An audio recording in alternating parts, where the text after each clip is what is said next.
How's everybody? It's a Sunday night. We're here to relax and chill out a bit.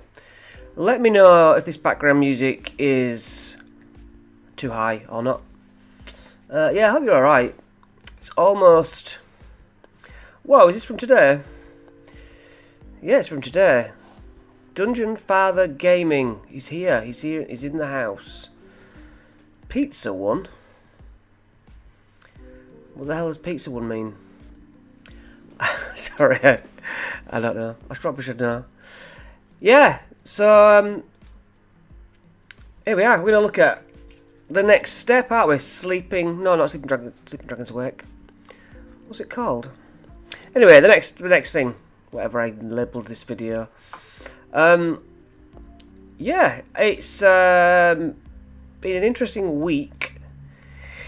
Was a race to see if stream started before the pizza arrived. Oh, good. So you're going to be fully fed, right? Okay, that's all good. That's all good. How have you been this week? Because it's just got colder for me, and it's almost Christmas. I have the Christmas advent calendar ready for my boy, and yeah, it's a case of looking at Christmas presents and wondering what to treat myself to. But this week, we're here to talk about this. Come on, Chris, do it. Look at this map. Look at this map. Leylon. In this episode, or in this part that comes with this document, we get a nice map, and it talks about it. Let me just remove that and put this up. Yeah, go to the actual content. It talks about the half-finished palisade of Leylon will soon make a complete semicircle on the northeast side of town, defended by an earthen rampart. Yes, it is. To the southwest, new settlers attempt to build docks for barges made to cross the marsh, because they're near marshland, and meet merchant ships in the sea. Outside of town, the settlers' campground becomes ever smaller, as new buildings made of wood or stone with thatched roofs are erected in Leylon's muddy streets. At the centre of it all, the new House of Thalivar. The new House of Thalivar, alright. That's the Wizard's Tower. A cylindrical Wizard's Tower rises like a beacon 4 times the height of every other building. Some lots still lie in ruins, but the settlers work quickly, clearing and reconstructing. Visitors with coin to spend are welcome in Leylon, and adventurers are the settlers' favourites. While there is much work to be done within the town, there are also missions to accomplish outside the settlement, listed on the job board at the fishery. Hint, hint. So we get a job board, which is good. This episode is going to be setting up the town, really, because we've got a list here of things alphabetically led to look at what's in the town, you know, the town's map.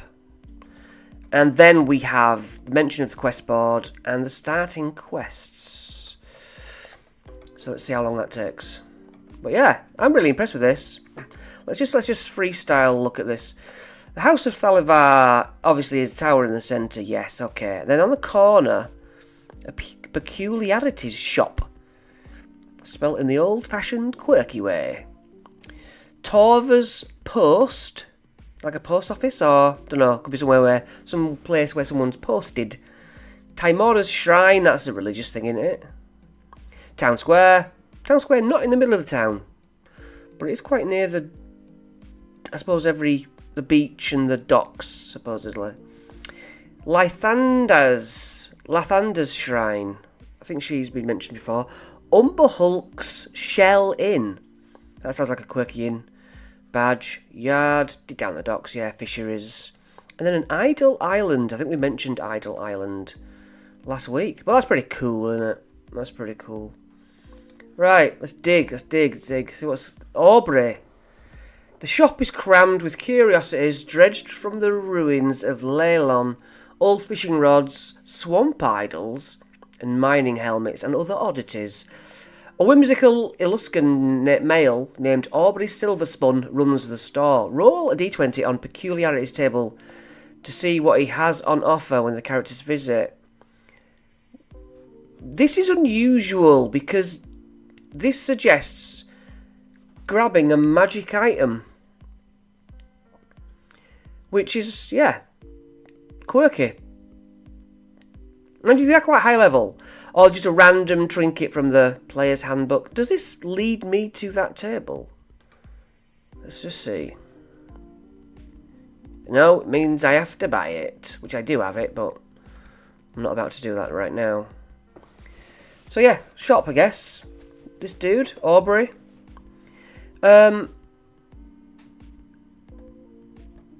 Yeah, 500 gold for a magic item.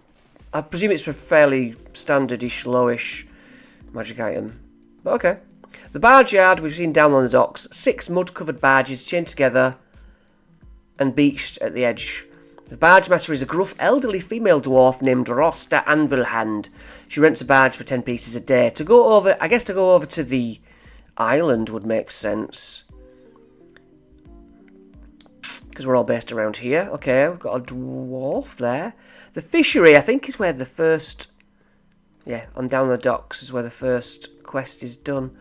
In recent days, the fishery has become a more permanent structure. During the day, the warehouse hosts several fishers selling daily catches. That makes sense. Merchants who sell and repair fishing equipment. At night, this is where the council gather to discuss construction and threats. We've probably looked at these members before, see if anyone is new. Mute that. Marigold, Brightshine, is it Lathander's Shrine? Valdi, an elderly female half-elf fisher who keeps the settlers' camp fed. Griselda, Copperwrought, a grumpy dwarf architect in charge of rebuilding the town, who everyone calls the Growler behind her back, yes. Jack Torver, the newest council member. See Torver's post, we will get there. And then, a job board outside the fishery down on the docks for us adventurer types. The House of Thalivar, which I thought was religious, let's see. Gallio, oh yes, the brooding middle-aged male Rushemi human mage. He came to Neverwinter to find and unlock the secrets of the House of Thalivar and found many coded journals in the ruin, which he was set about decoding with slow progress. The mage hopes to rebuild the tower's beacon and study creatures of the astral plane. This we know. Am I going through the same sort of things we already know? Rising from the marsh, yes. Idle Island has crumbled statues of forgotten humans. The character who spends a night there has bad rest, prophetic dreams, and gains 1 level of exhaustion. Okay. Lathander Shrine as a priest. Yeah, you can hire the priesty type. Hopefully they'll remember that. The settlers' camp, because if you remember, this started out being like just like little wagons, camper wagons, and now it's built into a decent city. I wonder where we would live, you know, as adventurers. This house, maybe on the outskirts. Not in the tower, that's for sure. So the settlers' camp. Torver, Jack Torver, an optimistic young male human who just finished building Leylon's new general store. He's a devout worshipper of Lathander and attends the shrine services each morning. Sells adventuring gear, but not potions of healing. He directs adventurers looking for potions to Timora's shrine, and those looking for armour, weapons, or other supplies he can't supply to the town square. Town square, which is where the business is done. More exotic items could be available from a travelling merchant. Yes, like Minecraft, you drop in a merchant. Travelling merchant. Shrine, for anyone who's a worshipper of the goddess of luck. Puck only has 1d4 vials of each potion. That's a good way of holding these down. Because certainly 50 gold at this level, people could be like, I'll have 10 please. I'll have 100 please. But no, 1d4. Good's a good way. Good think about that. Let's have a look. The DFG. I think the locations have been updated slightly to show the growth of the town. A nice touch. Yeah, because it did say the adventurers have got to build their way here. So it doesn't obviously say what your party would have done. So we can't really predict that. They'll have a house. What are they now? Like level 10, 11? Kind of all sorts of stuff. From magic carpet to ride on, to a set of horses and carts, whatever. To mechanical beholder. My players always want a mechanical beholder head, which they're flying. What book's that in? Can't remember. Anyway, I think it's. I do know. It's that AI one. AI.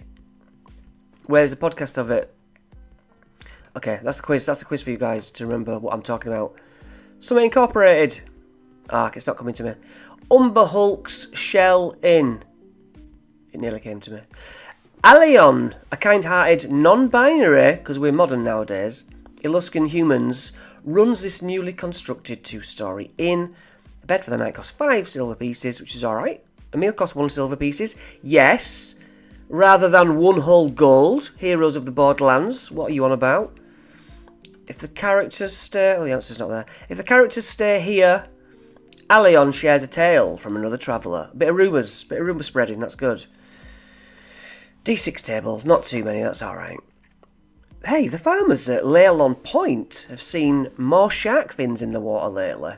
Some even claim to see humanoids swimming alongside the sharks. Yeah, okay, that tips us off.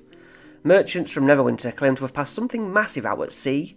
This would be the Death Knight Dreadnought we are so excited to see, but I don't think that'll be this week.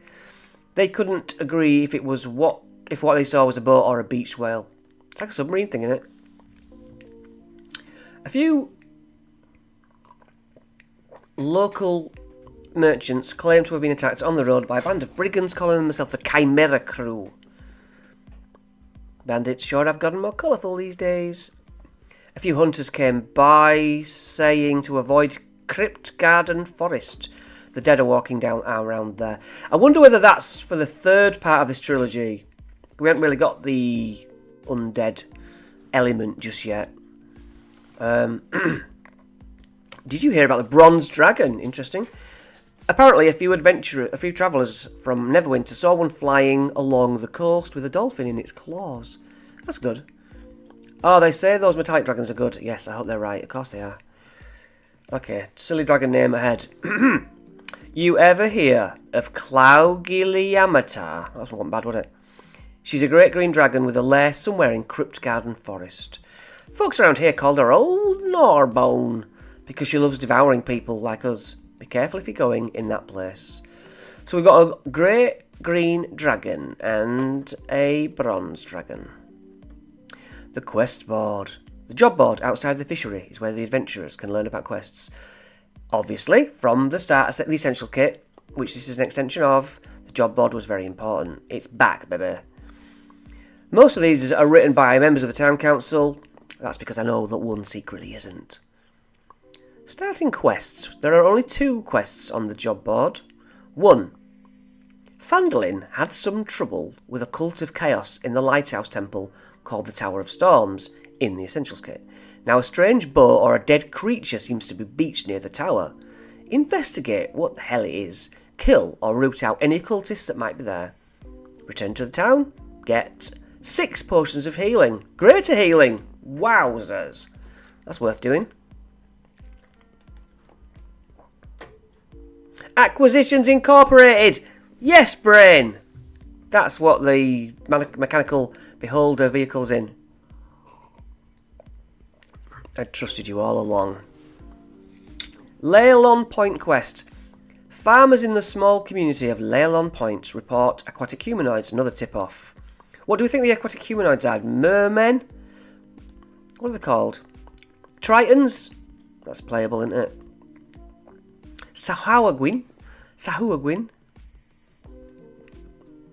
They're killing farmers and burning Leylon's food supply. What? Kill or deal with it, return to the council, get 750 gold, which isn't a lot. Or is it? I suppose it is. 750 gold. Supposedly, 1 gold is a month's wage. I don't think that. I think 10 gold is probably a month's wage, personally. But, okay, follow-up quests. After you complete one of the quests, another 2 are added. That's good. 1 to 2. Nice. The Bronze Shrine quest is not added to the job board by the town council, but by the ghost of one of the swords of Leylon, who possesses a citizen of Neverwinter to post the quest.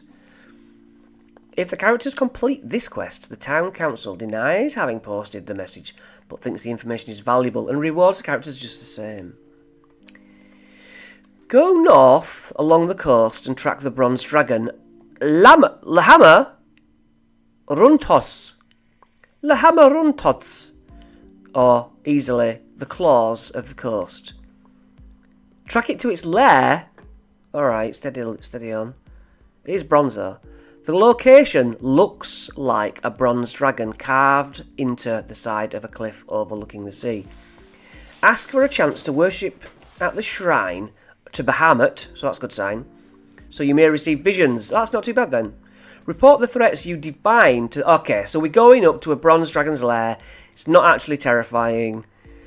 It's a green one we might have to watch out for. That's pretty good. Who we got here? We got a new guy. I recognise this name. Evening. This is the new 5.5 edition, right? That is a good question that we might have to say no. I would say no, you know, Philip, because in all honesty, these came out quite a while ago. But somebody might disagree with me. I take disagreements as well. There's a good question though. I'm trying to find out because they update the rules, don't they? Just because it's digital, and these don't exist physically. What am I going to type? Hang on. I'm going to ask ChatGPT. Let's see what this just says. Oh, hang on. DFG. There was also a beholder-shaped construct in one of the 4E lair assaults where the PCs were all drow. Cool. Right, I'm going to do one thing. Hey there, hope you're doing well. What's on your mind today? Can you tell me if the extensions to Dragon of Icespire Peak is 2.5...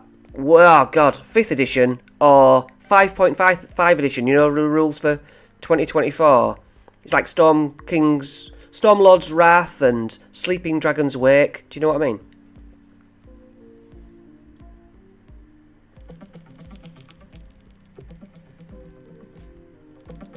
The adventure modules like Stormlord's Wrath and Sleeping Dragon's Wake are designed for Dungeons & Dragons 5th edition. They were released in 2019 as part of the Beyond the Dragon of Icespire Peak trilogy, and they haven't been updated for the 2024 revision, often called the 5.5 edition. So if you're using them with the latest rules, you might need to make a few adjustments for compatibility. Let me know if you need any help with that. Cheers. Have a good day. You too, Chris. If you have any more questions or need anything else, just let me know. Have a great one. And people say modern technology is going to destroy us. Hey, we got an answer. We've got some comments as well. I'm not used to having comments. These were written... Oh, you told me straight away. DFG knew what was going on. Philip, cheers. Been watching your stuff ever since I've started running Tomb of Annihilation. Oh, excellent. What? I'm jealous that you're running that. Very, very helpful. Enjoying your stuff. That is so cool. So cool that you've come and said that. And even Kevin. We're busy today. Easy way to find out. Click a link for a spell in the module, and if it says Legacy. Why am I doing this? You guys know what you're doing. Well, that answers that, doesn't it? So I guess... Anyway, thanks, Kevin. Good to have you in. Hey, while you're all here, it'd be stupid of me not to quickly mention a second channel that I'm kind of bringing back to life. I covered Warhammer a bit before, but I'm going to be putting D&D stuff on there, a bit of Daggerheart. So just, you know, if you want overflow content, then head go subscribe to that. That would mean the world to me. Right, come on, Chris, shut up. Get back to it. Where are we? Where are we here? Oh, one more thing. Do I have to look for that mechanical beholder? I might do it at the end. We're not here for that, are we? What does this say? Inav's Tower Quest. A band of brigands calling themselves the Chimera Crew, which I'm interested in, has been attacking merchants, stealing supplies. Now, we do have a merchant. We've been told to drop a merchant in, so one could say, oh, I've just been attacked. Look, they've robbed all my stuff. Yeah. Stealing supplies that we need to build Leylon. The merchants claim that the bandits operate out of a tower in the Mirror of the Dead Men. Kill the bandits, drive them from the area. Well, if you killed them, you don't need to drive them out, do you? Then return to the town council. How do they decide that it's 1,000 gold for one thing and 750 for another? Is there a meeting? Do they actually have meetings over that? And debate it while they sit in their comfy homes? Oh, yeah.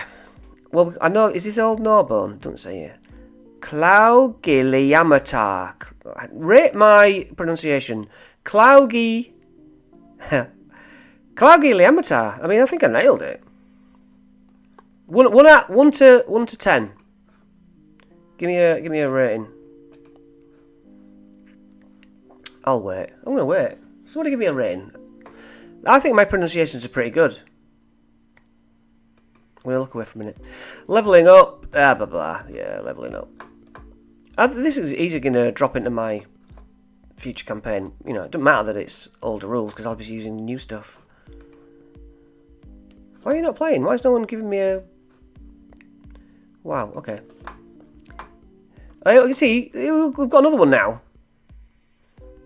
What's it say?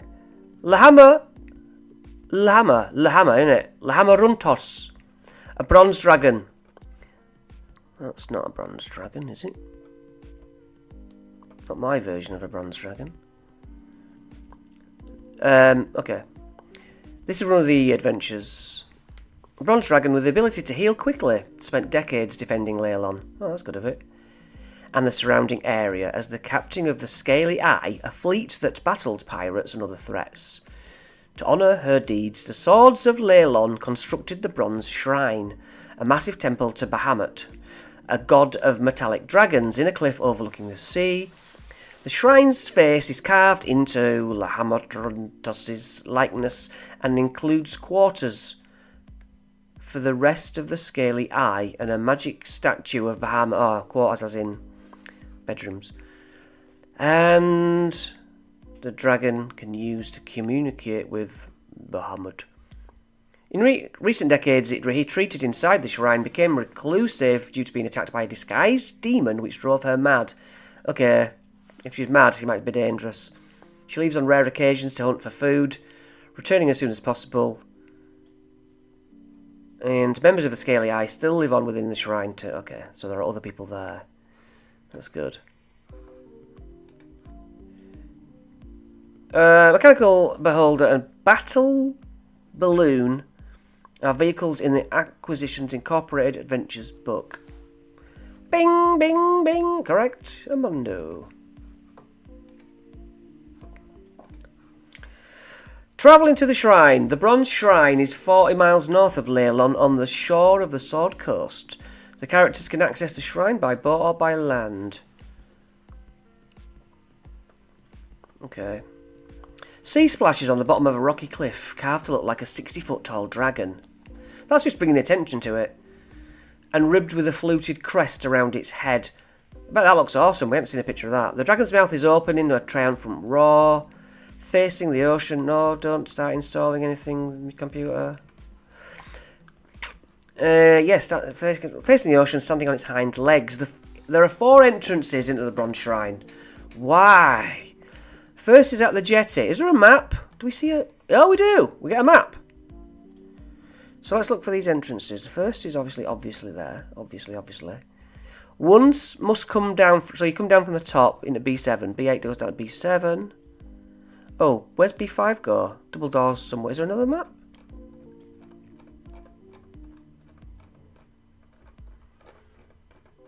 Alright. Colour me intrigued. There are 4 entrances. First at the jetty. Maybe covered by high tide. Yeah, water goes up and down. While covered, a character can still see the entrance through the waves. A staircase hidden by bushes at the top of the cliff. Perception to find it. A character could climb through the windows. Alright. Unlatching a window requires thieves' tools. Yeah, okay. The final entrance to the shrine is hidden beneath the waves. The tunnel is filled with water and leads up to area B7. I think B5 bronze doors are at the surface inland. B5. At the surface, okay.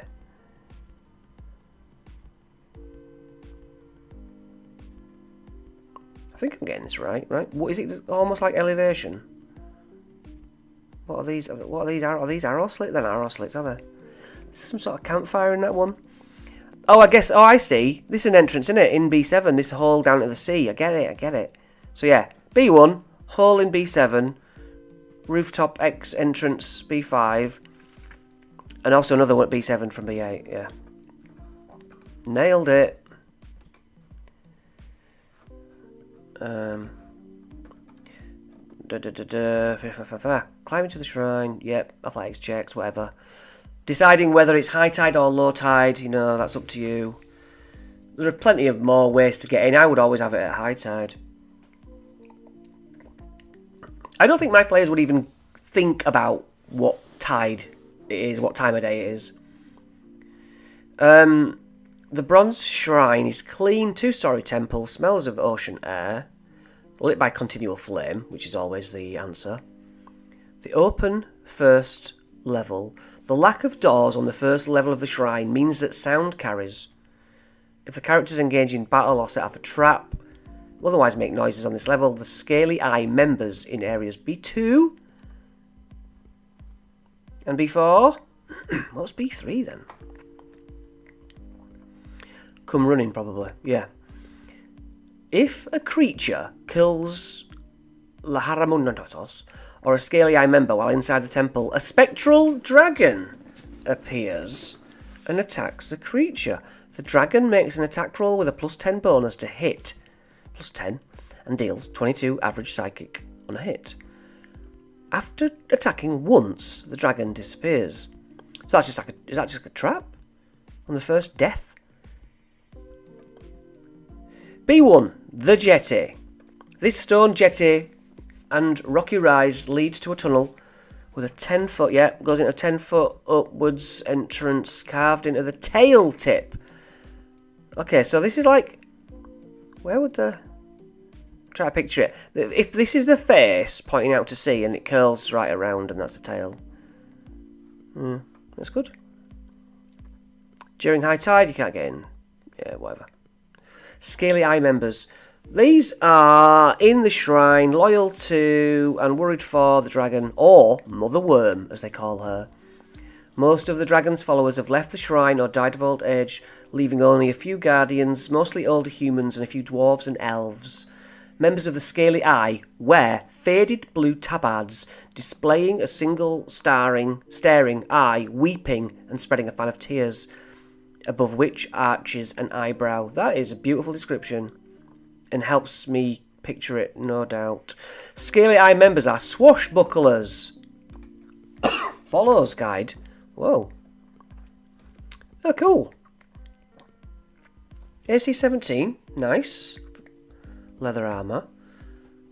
So 66 average. That's, yeah. Like, can dash and disengage. Bit roguey. While the swashbuckler is wearing light or no armour and wielding no shield, its AC includes its charisma modifier. That's why it's a bit up then. Makes 3 attacks. 1 with a dagger, 2 with its rapier. So swish, swish, stab. Why does it put rapier second? Melee or ranged attack with a dagger. Okay, I guess. 1d4 piercing. I hate d4s. You know, I have a time where I just refuse to do d4s. If it says d4, I pick up a d6. And my players know nothing about it. That spectral dragon could be brutal if they continually kill cult members. But it says it only does it once. It's like a glyph of warding then, isn't it? Unless we're going to read further and it'll give them more explanation. But that is weird. It's good though. It's just this is so solid. It came out ages ago and barely anyone seems to have bought it or talked about it. Right, they are members of... They're swashbucklers, these dudes. You can convince them to stand down. Because they're just protecting, aren't they? If characters convince them, the Scaly Eye members, they mean no harm. The members then share information, so it's worth not rushing in all guns blazing. They don't say something about the Alkylith, because they wouldn't know about the demon, only that the dragon's been acting strange for several years. Yeah, okay, that devil thingy, that demon thing that frightened the dragon or whatever. That member then offers to escort them through the you get through the complex, you get in and you can be shown around. If you need a name for a member of the... What a great addition! For a member of the Scaly Eye. Here's some examples. Eris, Bronze, Cobril, Fevro, Gwendol, Hedard, Kiltom, Olliston, Sergon, Tazir, Way, and Zale. Now, on the back of my DM screen, I have a list of alphabetical A to Z men and A to Z women. No, it attacks once then disappears. It could reappear each time they kill something in the temple. It attacks once. Let's have a look at it. Let's have a look. Where was it?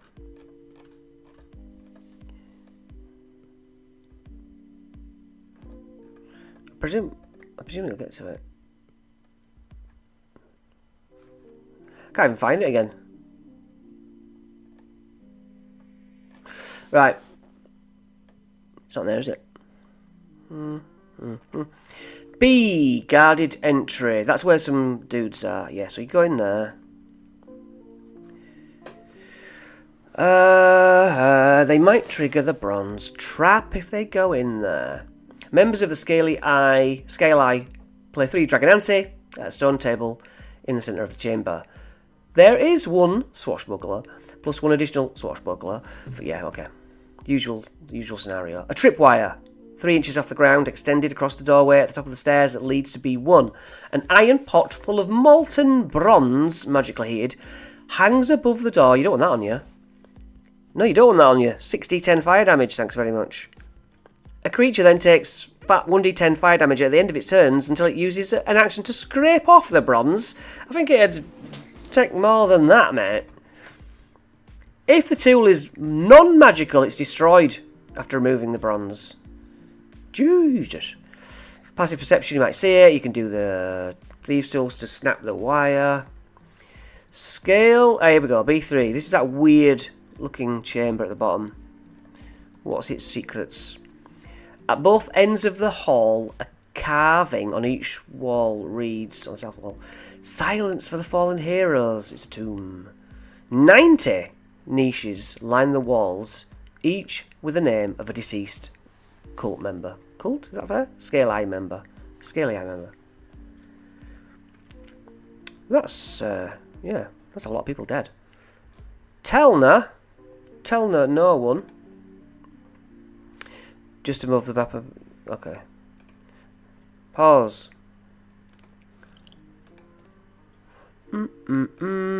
Just above the map. Just above the map. That's not it.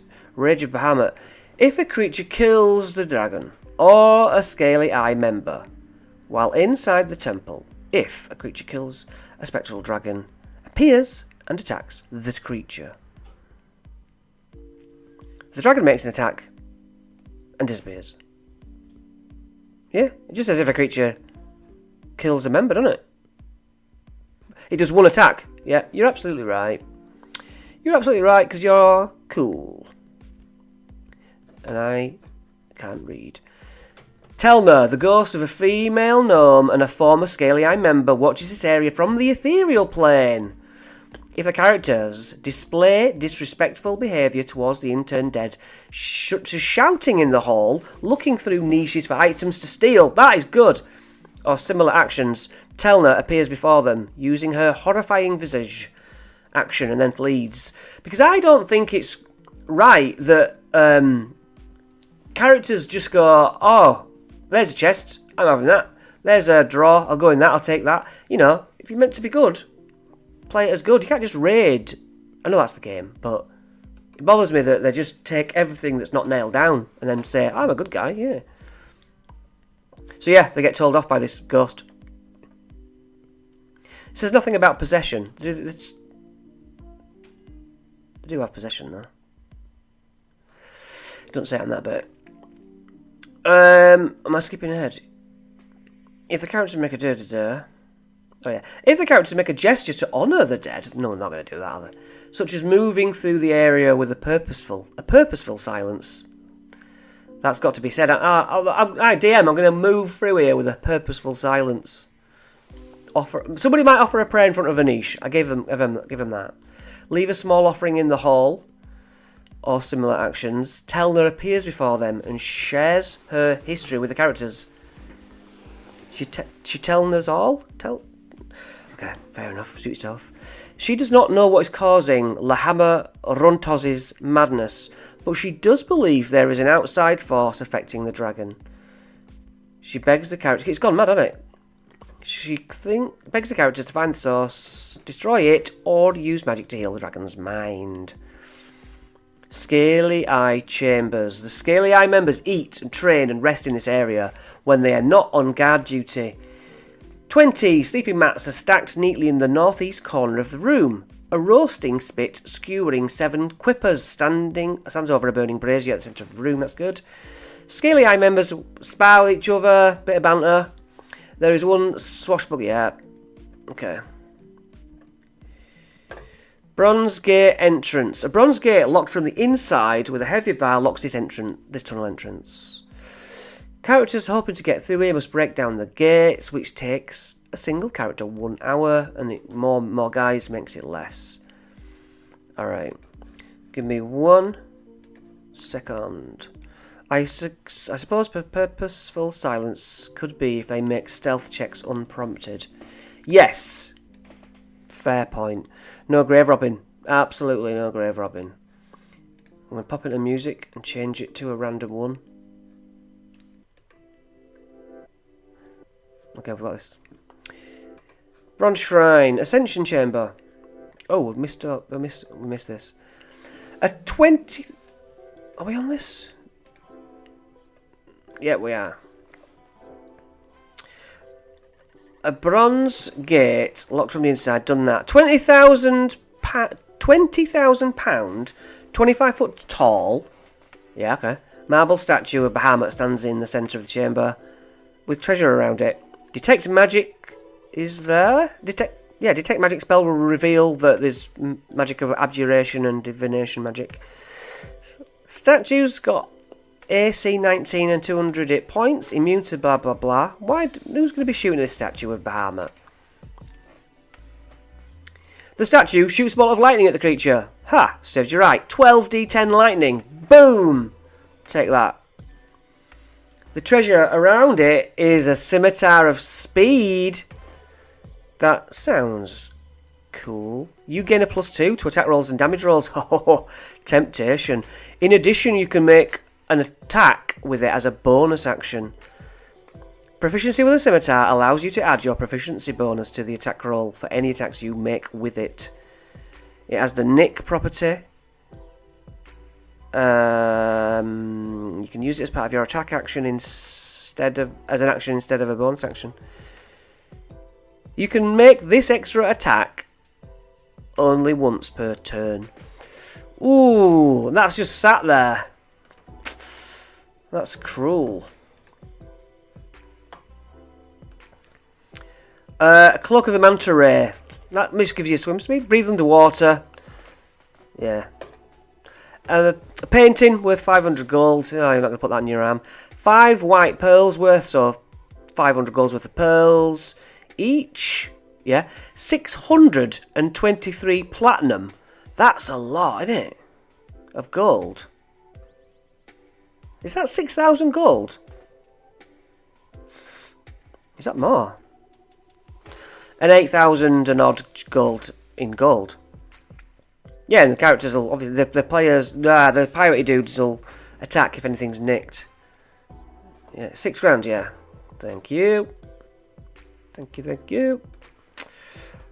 That's a lot of money to leave there. The walls and pillars of this chamber are carved with hundreds of images of metallic dragons. The ceilings engraved with draconic script, which reads, "Only those who speak her scaly eye may name. Her scaly eye name may ascend." Yeah, so you have to find out what her actual name is. At the centre of the pool leads down and outside of the shrine. Stair trap. A creature that is not a metallic dragon that touches the stairs must make a DC 15 charisma save or you're charmed by the stairs trap. While charmed in this way, oh wow, the creature feels an overwhelming urge to drown itself. Now if you have that bloody manta ray thing on, you can't drown yourself. It lasts an hour. While charmed in the way, you want to drown yourself. A creature that succeeds on the saving throw speaks aloud the nickname. Okay, so by triggering the stair trap, you might actually find out some information. Mother Worm, in Draconic, while in the chamber. Okay. The chamber. 2 great circular windows in this chamber look out on the ocean. The sea air causes a crust of green barnacles to grow around the glass of the southernmost pane. Before that window sits a great dragon. Her scales are deep bronze. Her eyes are wild and wide as she stares at the ocean. The barnacles on the window are actually a disguised alkalith. Do we all know what that is? Whoa, I have never seen this before. I can see its eyes. It's like a mimic, isn't it? A medium fiend. 157, just on average. Oof. I can't maths. I'm going to maths. Live maths. 15 times 8 equals plus 90. 210 health. Resistant stuff. Immune to poison. Charmed, frightened, poison. That's dark vision. Okay. Wise traits all the way down there. It can move through an inch thing. It's like an ooze, okay? When it's motionless, you can't tell what it is. It looks like a fungus or a slime. It's a bloody mimic. Any creature that isn't a demon and starts its turn within 30 feet has to do a DC 18 wisdom save, or it hears a faint buzzing in its head and has disadvantage on attack rolls, saving throws, or ability checks. If the saving throw against this madness fails by 5, the creature is instead subjected to the confusion spell for a minute. And confusion spell can be a right hassle if you're in combat. While under the confusion spell, you're immune to foment madness. Has advantage on saves against magic. 3 attacks, all tentacles. 18 acid. So, yeah.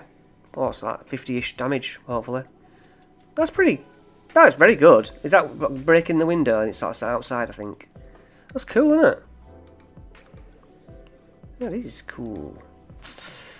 I guess if you fail the save and are trying to drown yourself, you wouldn't use your action to activate the Cloak of the Manta Ray. Yeah. I suppose that's true. Okay, so we looked at the alkalith. False appearance makes it look like barnacles. It's been in the presence of the alkalith for so long that her madness does not wane if she leaves the creature's presence. Ah. Adult bronze dragon. Change her rating to 16. What are adult bronze dragons currently in the new edition? It's probably quicker for me to go on here.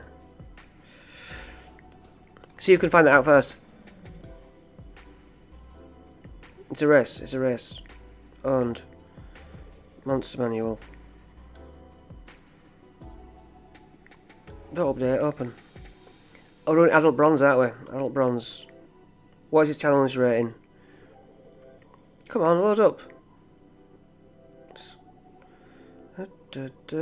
Adult bronze dragon. Where's bronze dragon? Okay.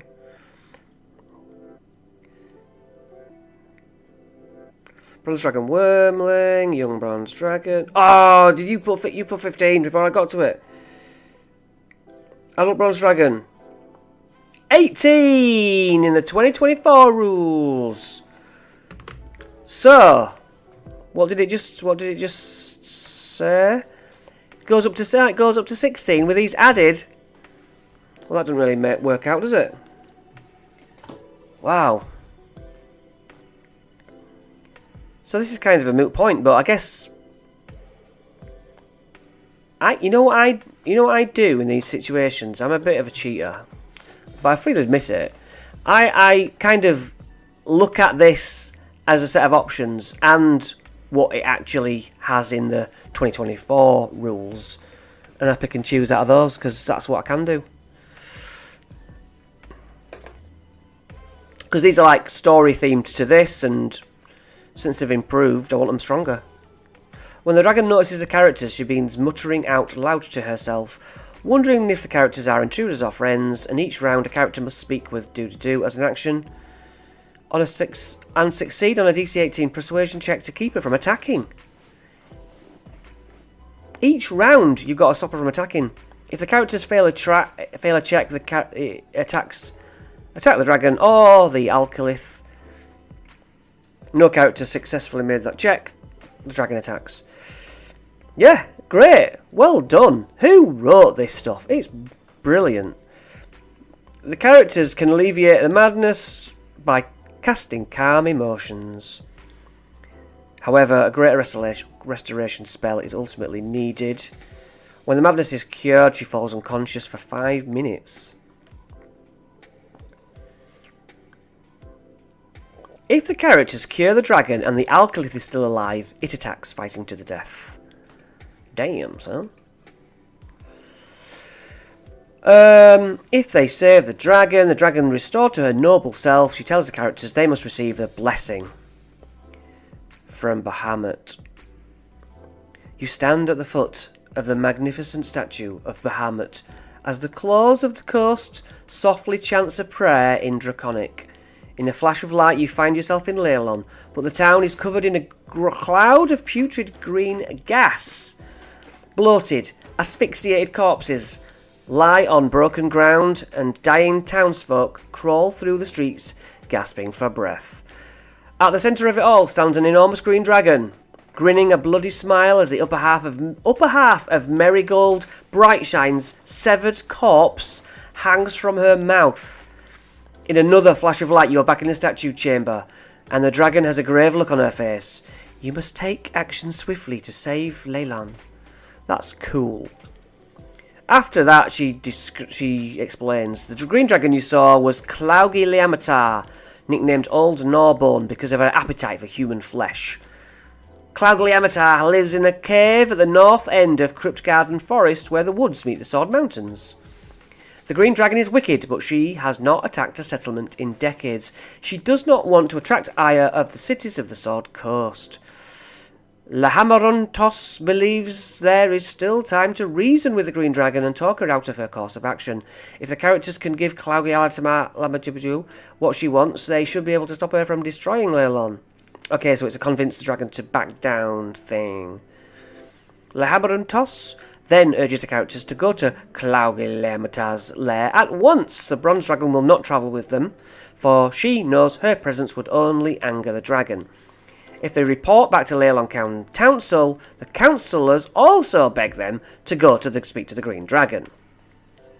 In addition to giving the characters the vision, they are given the Scimitar of Speed or her Cloak of the Manta Ray.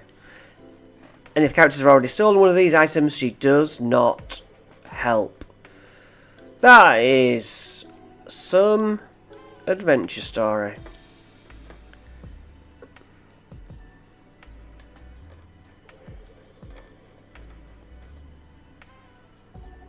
It's loading. It's meant to be. It's loading some up. There we go.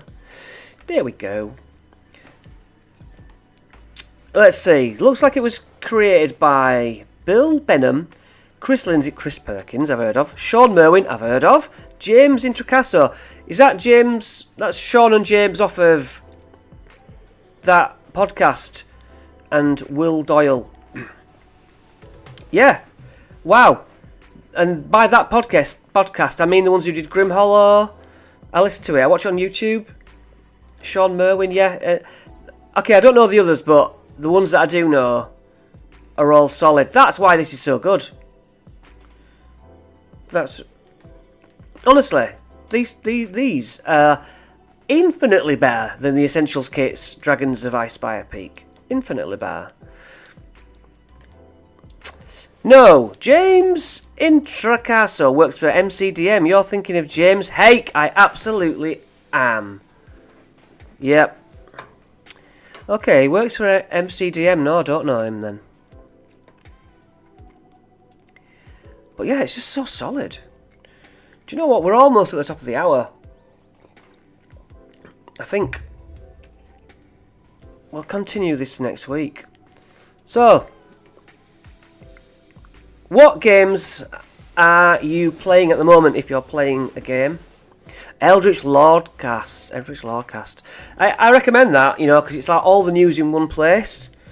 As well as Sly Flourish's one. Why? My memory's terrible on the spot. I bet you know what I mean by that as well. So if you're playing a game, or if you're not playing a game, is it you're still in your first throes of finding the hobby? I've just been recording the last episode of the Stranger Things box today, the Die Metal Die, because I ran it at the weekend for my players, and so then I did a DM guide on it with like, oh, my players did this. It was quite useful, really.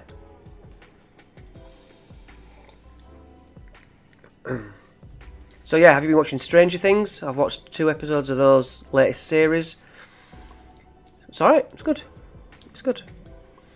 I know Dungeon Father Gaming has like 3 games on and off. Yeah. Well, I think we're done, guys. Thanks for your time. Excellent, absolutely excellent year around. And well, I'll catch you. Oh, it's one more comment. Just got under the radar. Got my 3 current fortnightly games. Grim Hollow. Oh yeah, you are playing Grim Hollow. Curse of Strahd. 4 now. Dungeons of Drakenheim. Oh, don't you mix some of them up? And Lost Mines. Dungeons and Drakenheim. But no D&D this week as we come from Operation. Oh. That you had on Friday morning. Oh, well, I hope you get better soon. Nothing worse than being ill. Right. Thanks for watching. If you've watched on a replay, thanks so much. Check out RoboDad 2 if you like me. And otherwise, I'll be here next week. Let's continue this great adventure. And I'll see you next session.